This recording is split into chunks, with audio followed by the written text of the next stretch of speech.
서강대학교 경제대학원 김영희 교수님 나와주셨습니다. 안녕하세요. 네, 안녕하십니까. 네. 네, 저희 주제가 진짜 겨울은 이제 시작 이건데 어떻게 생각하세요?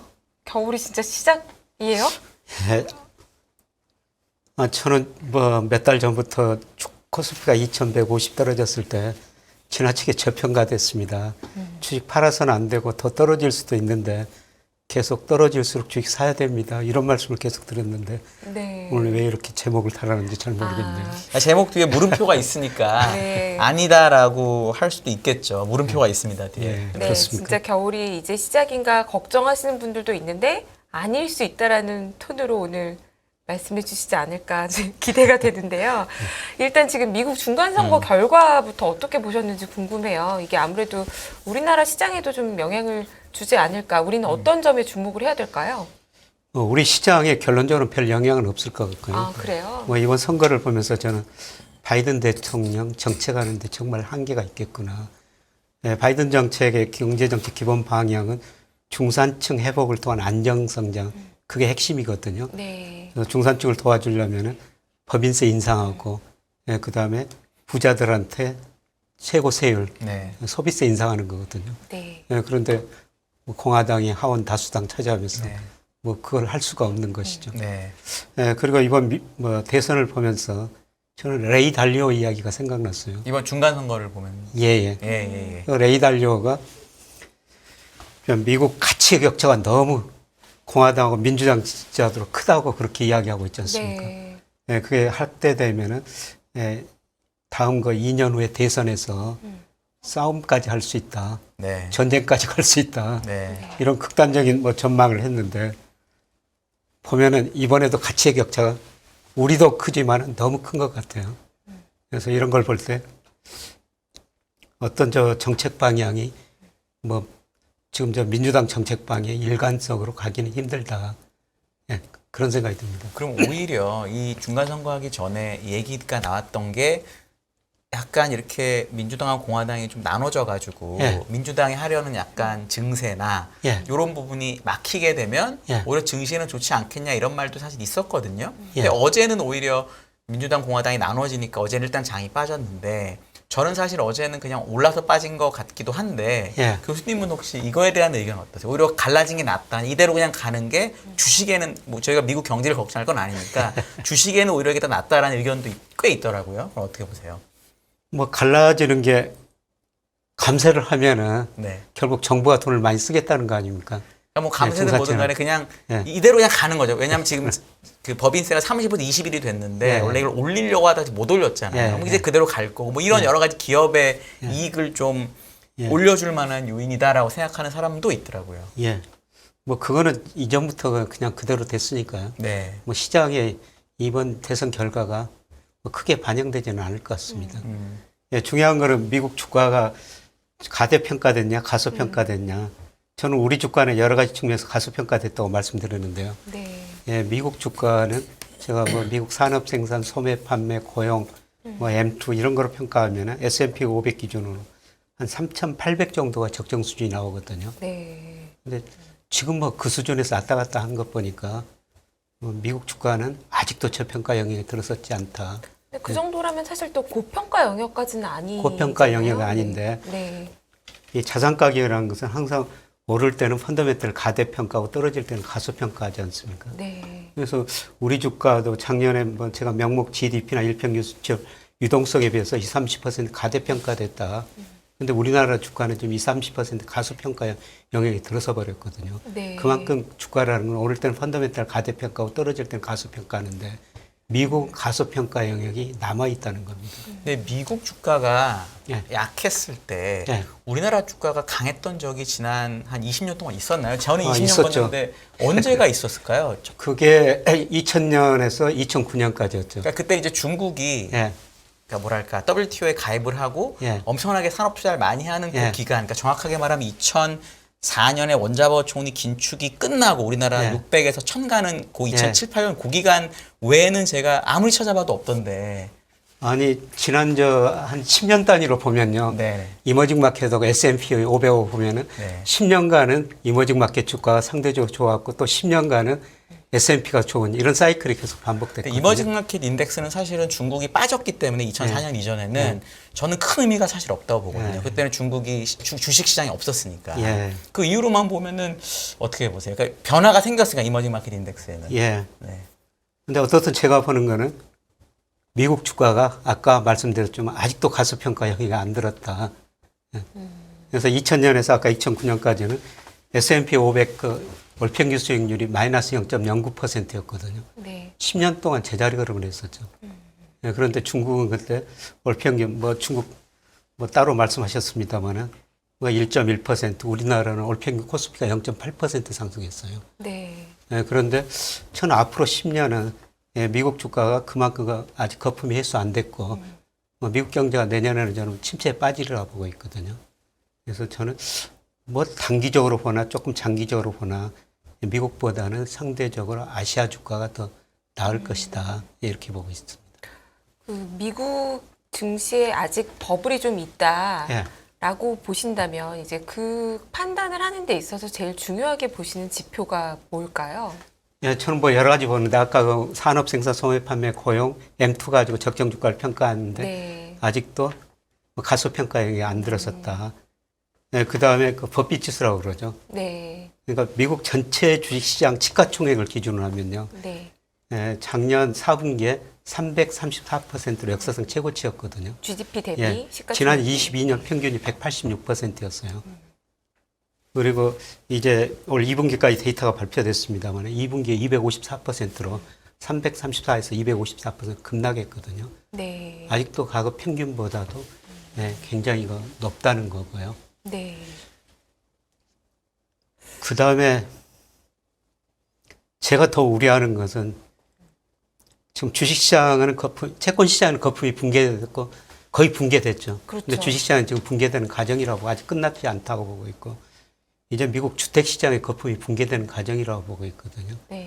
이게 주택시장의 거품이 붕괴되면 소비 심리가 더 위축되고 그러면서 기업이나 이익이나 경제성이 한 단계 떨어지면서 주가가 한 단계 더 떨어질 수 있다 그렇게 보고 있습니다. 미국에서 그런 일이 생기면 우리나라나 중국이나 견딜 수 있을까요? 리만 때도 그랬고 2011년에 미국이 신용등급 강등할 때 우리나라 주가 빠질 때 보고 그때도 많이 빠졌죠.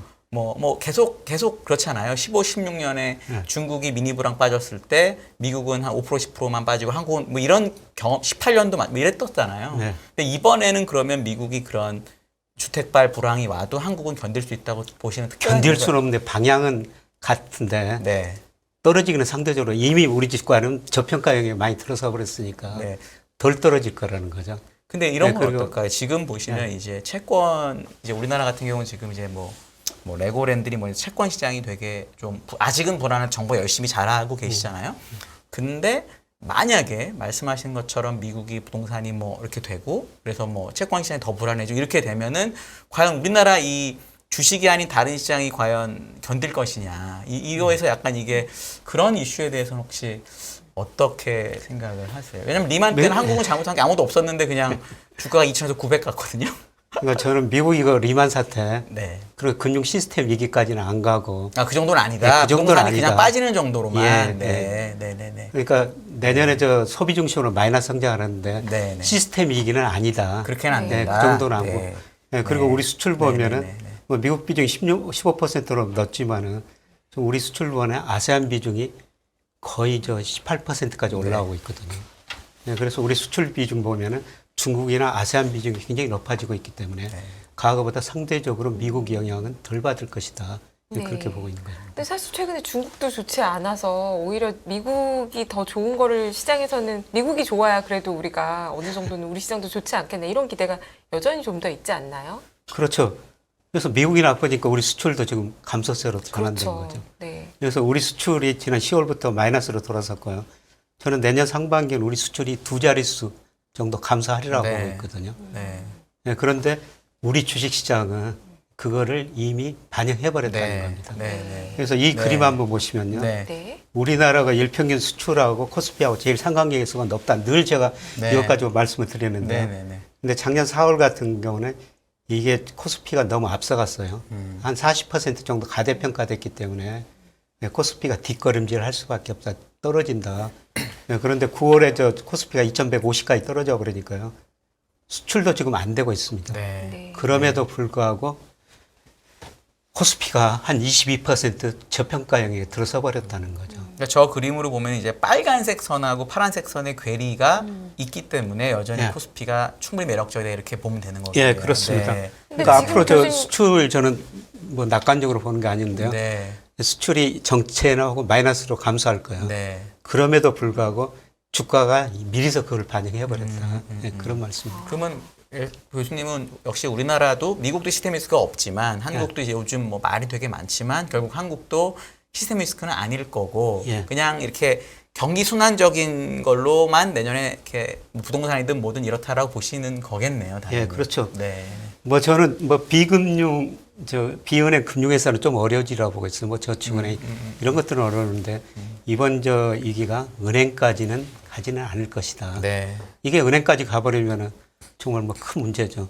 예, 거기까지 안 간다는 전제에서 네. 지금 우리가 주가가 저평가됐다. 네. 네. 예, 물론 저평가가 더 확대될 수도 있어요. 네. 네. 그러니까 지금은 저 금리 문제죠. 물가 오르니까 금리를 오르니까 이게 주가가 떨어졌는데 예, 그런데 예, 저는 우리 경제가 올 4분기부터 마이너스 성장하리라고 보고 있거든요. 네. 한 전분기 대비 한 0.3% 정도 마이너스 성장하리라고 보고 아, 있어요. 전 분기 대비. 예, 전 네, 분기 네, 대비. 네, 네. 예, 그리고 내년 상반기에는 마이너스 폭이 좀 더 확대되리라고 보고 있거든요. 예, 그러면 이런 실물 충격이 앞으로 내년 1분기까지는 한 번 더 있을 거라는 겁니다. 그래서 코스피가 지금 2150에서 2400까지 올라왔는데 네. 이게 계속 올라가는 건 아니다. 네. 그냥 한 2200에서 2400까지 내년 초까지는 박스권인데 2200은 뭐 여러 가지 경제 지표에 비해서 지나치게 저평가됐다. 네. 그래서 제가 2200 밑으로 떨어졌을 때는 주식 팔으셔는 안 됩니다. 더 사셔야 됩니다. 이런 말씀을 드렸던 겁니다. 그러면 이미 지금 최근에 주식시장이 이미 회복을 했고 네. 사실 교수님께서 몇 달 전부터 주식 사라고 하셨던 거는 저도 기억하고 있어요. 그런데 바닥에서 이렇게 올라와 있는 상태에서 이제는 보여주신 그림에서는 코스피가 저평가돼 있었는데 네. 앞으로의 저 그림을 연장해서 그린다면 예, 수출 금액은 일평균 수출 금액은 점점 떨어지고 예. 코스피는 조금 올라와서 둘의 괴리가 축소되면 축소되면 이제 저평가가 많이 해소되는 거죠. 네. 네. 그래서 제가 앞으로 수출을 전망해 보면요. 지금 그 25억 달러 안팎에서 움직이는데 내년에는 뭐 평균이 한 24억 달러 정도 돼요. 일평균 하루에. 예, 일평균 네, 네, 네. 수출 금액이. 예, 그랬을 때 적정 주가를 계산해 보면 한 2,540 정도 나옵니다. 2540. 예, 예. 네. 네. 뭐 거기까지 가기까지는 저평가 영역이라는 거죠. 물론 이 한 변수라고 말씀드렸는데요.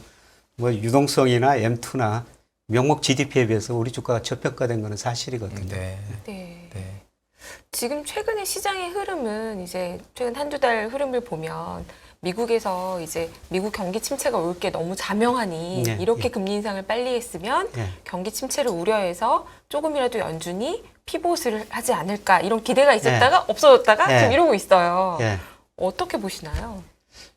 저는 좀 저기 미국의 시장 컨센서스하고는 좀 달리 네. 예, 미 연준이 올 12월에 저 금리 인상을 마무리할 것이다. 아, 아, 올해 마무리. 내년도 예. 아니고요. 네. 올해. 네. 예, 그래서 보통 시장 컨센서스는 내년 상반기까지 그쵸. 뭐 12월에 0.5%포인트 정도 올리고 뭐 내년에 두 번 0.25, 0.25% 올려가지고 한 5%또 비관적 더 올려야 되는 사람 6%까지 보죠. 네. 예, 그런데 제가 이렇게 보는 거는요. 이거는 저 소위 그 테일러 준칙이라는 거예요. 테일러 준칙 뭐 추정하는 방법에 따라 다릅니다. 근데 여기 잠재 GDP는 제가 미 의회가 추정한 거 사용했고요. 네. 예, 그다음에 물가 상승률은 예, 근원 소비자 물가 상승률을 네. 사용한 겁니다. 예, 그리고 앞으로 전망할 수밖에 없는데요. 뭐 제 전망보다는 앞으로 그 GDP 내년 4분기까지 블룸버그 컨센서스를 한번 이용해 봤어요. 예, 물가 상승률도. 예, 그러면은 이 적정 금리가 올 2분기가 고점이었고요. 이 4분기부터 방향이 꺾이거든요. 3분기부터. 네. 근데 과거 보면은 이 적정 금리 수준이 지금 높기는 하는데 그래서 4분기 금리를 더 올리기는 올려야 될 텐데 이 적정 금리 방향이 꺾이면은 미국이 금리를 인상을 중단했다는 겁니다. 네. 예, 그래서 이미 저 3분기부터 꺾이고 있는 거 보니까 저는 미국 금리 인상이 조만간 마무리될 것이다. 예, 그리고 제가 그 미국 경제 지표 보는 거는 지금 미국 고용이 굉장히 좋지 않습니까? 네. 고용이 좋아가지고 뭐 미국 연준의장이 계속 금리를 올릴 수밖에 없다. 예, 그런데 지난 10월 그 실업률 통계 보니까 뭐 고용은 예상보다 더 많이 나왔죠. 뭐 전문가들 한 22만 개 늘어날 거라는데 26만 개 늘어났는데 네. 실업률은 3.5에서 3.7%로 네. 조금 올라갔거든요. 이 그림을 보면 좀 의미가 있다고 생각하는데요. 미국 가계의 실질 가처분 소득은 오히려 2019년 수준으로 줄어들었어요. 네. 네. 이게 그 2000년, 2001년에는 정부가 돈을 줘가지고 이게 늘어났죠. 그런데 실질 가처분 소득은 줄어드는데 실질 소비는 계속 늘어나고 있거든요. 네. 그러니까 저축률이 낮아질 수밖에 없죠. 네. 네, 그래서 지난 9월 달 미국 저축률이 발표됐는데요. 3.1%까지 떨어졌어요. 네. 그러니까 이건 의미는 뭐냐면은 미국 사람들이 그동안 저축한 돈을 많이 써버리고 있다는 거예요.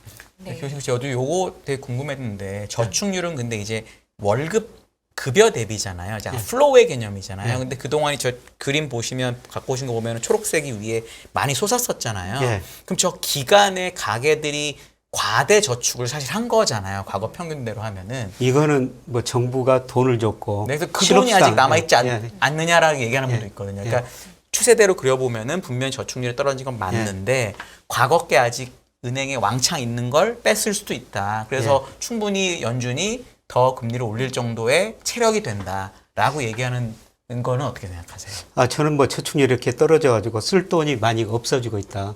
없어지는데 그동안- 아직 쌓아놓은 건 있지 않느냐? 지난 2년 동안 받은 거 그건 어떻게?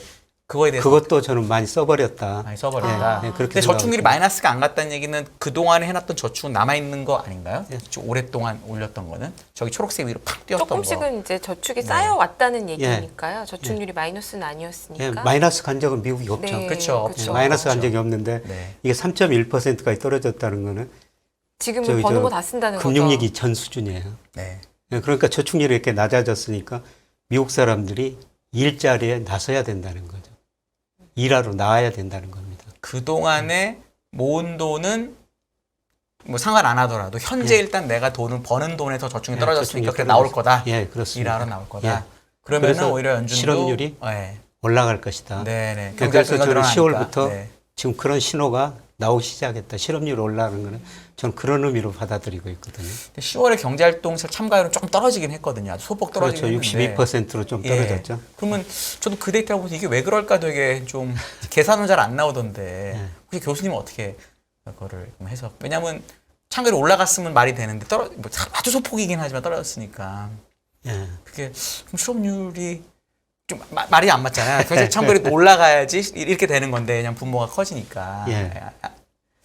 그런 거에서는 그거는 저도 조금 더 생각해 봐야 되겠는데. 저도 잘 계산은 잘 안 예. 나오더라고요. 예. 예. 그래서 그러니까 미국의 또 고용 통계는 네. 기업을 대상으로 조사하고 네. 이 실업률은 또 가계를 대상으로 조사하니까 맞습니다. 둘이 언제든지 차이가 있을 수가 있거든요. 네. 그러니까 그냥 한 달에 그냥 데이터적인 예. 약간의 오류로 보는 게 맞다. 예, 그렇습니다. 근데 어떻든 제가 보니까 소비는 많이 하는데 네. 소득이 안 늘어나고 있다. 네. 네. 네. 예, 그건 그래서 맞아요. 결국 미국 사람들이 일자리를 찾아 나설 수밖에 없다. 예, 그렇게 되면 실업률이 올라갈 것이다. 네. 네. 네. 네. 그래서 앞으로 네. 뭐 11월, 12월 통계 봐야 되는데요. 그리고 제가 더 관심 있게 보는 거는 지금 고용이 뭐 증가는 하고 있지만 수준 자체는 감소하고 있지 않습니까? 네. 네. 그래서 미국 일부 기업들이 지금 고용을 줄이고 있지 않습니까? 그래서 제가 가지고 있는 모델로 미국 고용을 예상해 보면 12월, 내년 1월 가면서 고용의 절대 수준이 감소하게 됩니다. 물론 제 모델에 나온 수치인데요. 아, 고용 아예 그 고용 수준이 인원 자체가. 자체가 마이너스가 된다는 예, 말씀이시죠? 그렇습니다. 아. 네, 그렇게 되면은 뭐 파월 연준의장도 생각이 좀 달라질 거라는 겁니다. 신규 고용이 몇만 건 이게 마이너스 몇만 건 이게 나온다고 예, 보신다는 그렇죠. 거죠. 오. 예, 그걸 한번 지켜봐야 될 것 같은데요. 그 언제쯤 그게 언제일 것 같아요? 12월부터요. 12월. 예. 그럼 데이터는 1월에 나오나요? 1월에 그게? 나오죠. 아, 예. 그럼 1월에 금리 못 올릴 수도 있다. 예, 그렇습니다. 예, 예. 충분히. 예. 그래서 이런 걸 보면은 뭐 제가 좀 빨리 나간 경우도 있습니다만은 어떻든 이런 걸로 보고 제가 그 테일러 준 책에 따라서 미국 적정금리 추정해 보면은 금리 인상 사이클이 조만간 마무리될 수 있다. 저는 교수님 방금 보여주신 차트에서 흥미로운 부분이 그 부분이에요. 그러니까 지금 실질 소득은 정체돼 있는데 예. 소비는 계속 올라 있는 상태에서 간다. 예. 저도 그렇지만 한번 소비를 늘리고 나면 줄이는 게 참 어려운 것 같아요. 예, 그렇죠. 근데 그러다 보니까 지금 물가가 예. 더 안 잡히고 있는 게 아닌가. 예. 소득이 줄었는데 사람들이 바로 소비를 줄이지 않으니까 실제로 물가는 여전히 높은 예. 레벨에 있는 게 아닌가 싶어요. 물가는 어떻게 될 거라고 보시나요? 조금 어려운 그 벡터 오토 리그레션이라고 그래가지고요. 미국이 금리 인상했을 때 소비, 생산, 물가에 어떤 영향을 미치는가를 통계적으로 한번 분석해 본 겁니다. 그래서 연방기금금리가 1%포인트 올랐을 때 이 그림이 나타낸 거는 금리를 안 올렸을 때보다 1%포인트 올렸을 때 소비, 생산, 물가가 당초보다 이렇게 떨어진다. 그런 의미입니다. 네, 그런데 금리를 올리고 몇 개월 시차를 두고 떨어지기 시작하는데요. 가장 시차 효과가 큰 게 1년이거든요. 네. 10개월 정도 시차를 두고 가장 그 소비 투자에 영향을 많이 미쳐요. 그러니까 이런 걸 보면은 올 3월부터 금리를 올렸으니까 소비에 미치는 영향은 내년 1분기, 2분기 후에 본격적으로 나타나려는 거죠. 예. 그럼 만약에 그러니까 분석으로는 내년 1분기, 2분기로 나오는데 저게 저는 맞을 거라고 보는데 연준 혹시 의원들 입장에서는 그분들도 저거를 알고 있을 수 있는데 아직 안 나왔잖아요. 예. 그럼 일단 올려놓고 나오면 내리자 이런 생각 혹시 안 할까요? 뭐 그럴 수가 있죠. 네네네. 그 뭐 통화정책 하는 사람들은 미래가 모르죠. 그렇죠. 미래가 왜냐하면 모르니까. 작년 말부터 지금 다 틀렸으니까 모든 사람이. 그래서 현재 경제지표 올리는 거죠. 네. 그래서 대표적으로 우리 저 한국은행이요. 2008년 8월 달에 경기 좋다, 물가 금리 오른다, 올렸습니다. 예. 금리 올렸어요. 근데 25. 며칠 후에 예. 글로벌에서 미국에서 금융위기 맞습니다. 시작됐지 않습니까? 그렇죠. 한 며칠 후도 내다보지 못한다는 거죠. 그래서 이런 의미에서 보면은 뭐 올 12월까지 소비가 증가할 수가 있어요. 네. 고용도 뭐 재상과 달리 증가할 수 있습니다. 이런 걸 보면은 현재 경제가 좋으면은 뭐 1월에도 금리 인상할 수가 있다는 거죠. 근데 늘 저는 뭐 우리 통화정책 당국자들한테도 이야기하지만은 선제적이어야 된다. 그렇죠. 통화정책은. 원래는 그렇죠. 근데 정말 쉽지 않은 일이죠. 그렇죠. 통화정책 하는 사람들은 미래는 정말 불확실하니까 현재 경제지표 보고 금리 올렸다 내렸다 하는 거거든요. 네. 그거는 남아있는 과제입니다만은 네. 제가 보면은 뭐 이런 여러 가지 모델을 해보면은 내년 1분기에는 미국 소비가 감소하면서 미국 경제가 마이너스 성장할 가능성이 높다. 그리고 고용도 감소하고 실업률도 올라갈 테니까 미국 그 연준 위원들도 조금 생각해 볼 것이다. 그럼 미국 증시를 보면은 만약에 교수님이 얘기하신 것처럼 기준금리 상단이 4.5에서 만약에 끝나면은 네. 나름 되게 좋은 서프라이즈로 받아들이지 않을까요? 주가가 왠지 그때부터는 미국이 좀 되고 뭐 이런 그림 혹시 안 나올까요? 좋게 일시적으로 본다면. 반응을 할 것 같은데요. 네. 네. 근데 우리가 모든 자산 가격을 결정하는 게 금리하고 기업 수익이지 않습니까? 네. 그렇죠. 이제 우리 김 의원이 우리 부동산 전문가인데요. 저는 내년에 금리 떨어질 거라 보고 있거든요. 네. 금리가 떨어지면은 집값 오른다 이렇게 주장하는 분들이 많을 거예요. 네, 그런데 그런 자산가를 결정하는 게 금리도 중요하지만 경기라는 거죠. 그렇죠. 그러니까 제가 우리나라 주가나 그다음에 특히 우리 집값 통계적으로 분석하면요. 초기에는 금리가 영향을 많이 주는데요. 6개월, 12개월 갈수록 집값에 영향을 많이 주는 게 경기거든요. 네. 그러니까 금리를 몰려든다는 건 그만큼 그러니까 금리가 떨어진 것보다 기업 이익 증가나 경제 성장이 더 떨어진다는 거죠. 이런 충격은 한번 남아있을 거라고 보고 있습니다. 그게 혹시 우리나라는 벌써 그게 왔다고 보시는 거고 주가로는 미국은 아직 남았는데. 아니 우리도 내년 1분기에. 근데 그게 이제 전저점은 안 깬다고 하셨으니까 예, 2,150을 본 거는 예, 본 거고 예. 미국은 전저점이 3,500이거든요. 예. 그게 본 건가요? 아니면 좀 더 저는 미국은 그보다 더 밑으로 갈 수 있을까? 예. 예를 들어 그러니까 금리 인상을 멈춰서 사람들이 환호해서 오르더라도 예. 경기가 나쁘다는 걸 반영할 때는 우리가 봤던 전저점보다 더 밑으로 한번 갈 수 있다고 보신다는 예, 미국 거죠. 주가는 네. 왜냐하면 우리 미국은 주가는 20-30% 가대평가됐는데 과소평가 우리나라는 과소평가. 가소평가됐는데 예, 미국은 아직 예. 지금 적정 수준 아까 S&P 예. 500 적정 수준 제가 3,800이라고 보통 말씀드렸습니다. 밑둥 20%는 아무 때나 가니까 3천까지도 가는 거군요. 그러면. 예, 그렇습니다. 그렇죠. 예. 3,000까지는 안 가더라도 예. 한 번 더 떨어질 하여튼 여지가 요 남아 있다. 전에 봤던 전저점보다는 밑으로 예. 갈 수 있는. 예, 예. 알겠습니다. 예, 그렇습니다. 그리고 저는 미국 경제를 볼 때 이 하나의 그림으로 다 설명을 할 수가 있다고 보고 있는데요. 이게 미국의 실질금리거든요. 미국의 실질금리라는 것은 명목금리, 10년 국채 수익률, 소비자 물가 상승률을 뺀 거예요. 네. 그런데 금리가 물가보다도 높아야지 우리가 저축을 하죠. 그쵸. 실질 금리가 플러스가 정상인데요. 지금 지극히 비정상이죠. 네. 근데 이게 정상으로 가려면은 금리가 올라야 되죠. 네. 근데 금리가 그래서 미 국채 수익률이 0.5%, 10년짜리가 2020년 3월에 떨어졌다가 지금 4.2%. 네. 네. 근데 저는 미국의 10년 국채 수익률 적정 수준이 4%라고 생각하고 있거든요. 네. 예, 장기적으로 보면은 예, 미국 명목 GDP 성장률하고 10년 국채 수익률 같아야죠. 딱 같습니다. 네, 그렇죠. 예. 예. 그런데 지금 미의회에서 명목 잠재 성장을 4%로 추정하고 있거든요. 한 물가 2의 실질이 이 정도 보는 건가요? 그렇죠. 대략? 예. 실질 2% 보고 있고 물가는 2%. 예. 근데 물론 일시적으로 그 올라갈 수도 있는데 이미 금리는 적정 수준 넘어서 버렸다. 네. 그러면 이게 이제 정상화 되려면은 물가가 많이 떨어져야 된다.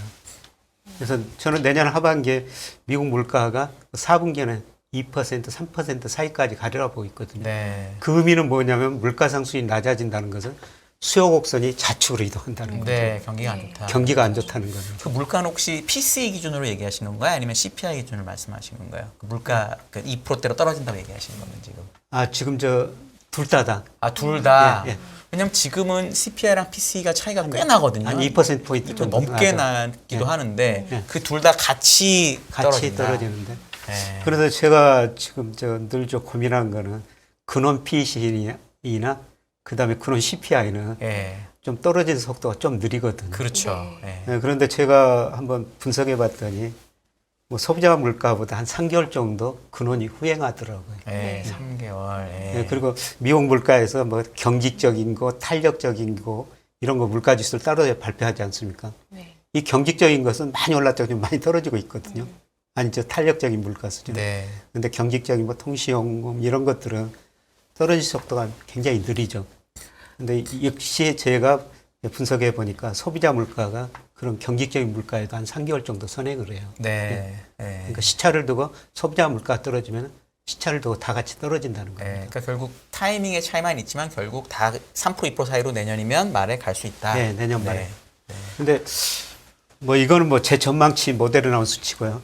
그래서 제가 블룸버그 컨센서스를 매월 체크를 하거든요. 네, 네. 근데 블룸버그 컨센서스도 내년 그 4분기 보니까 뭐 3% 이하로 근원 PCI, 네. PC, PC. 예, 네. 그것도 그렇게 전망해 놨더라고요. 네. 그래서 뭐 컨센서스가 다 맞는 건 아닌데요. 네. 네. 연준에서도 지금 그렇게 보고는 있긴 하니까요. 예, 내년 예. 말에. 네. 예, 예. 네. 연준에서는 사실 물가 최종 목표 2%대를 얘기를 강하게 이번에도 강조를 했었고 예. 실업률이 워낙에 찔끔 올라가니까요. 그러면 고용이 이렇게 좋은 상황에서는 물가가 그렇게 2%까지는 안 가더라도 예. 실업률 때문에 그게 걱정해서 먼저 금리 인상을 멈출까라는 거에 대한 예, 그거는 의구심이 뭐 계속 남아 있는 있어요. 문제인데요. 그래서 걱정하는 것이 교수님 말씀대로 연준에서 해줘야 미국에 큰 충격이 없이 그냥 얕은 경기 침체로 가는 건데 혹시 미국에서 물가에 지금 강한 모습을 보이는 거를 이 스탠스를 유지한다면 혹시 나중에 가서 뒤늦게 실업률이 올라가고 뭐 경기가 엄청 나빠지고 이런 거 아니야? 이런 걱정은 어떻게 생각하세요? 저는 뭐 저 파월 연준이 그럴 가능성도 있다고 생각하거든요. 네. 네. 왜냐하면 그동안 실수를 많이 했기 때문에. 그렇죠.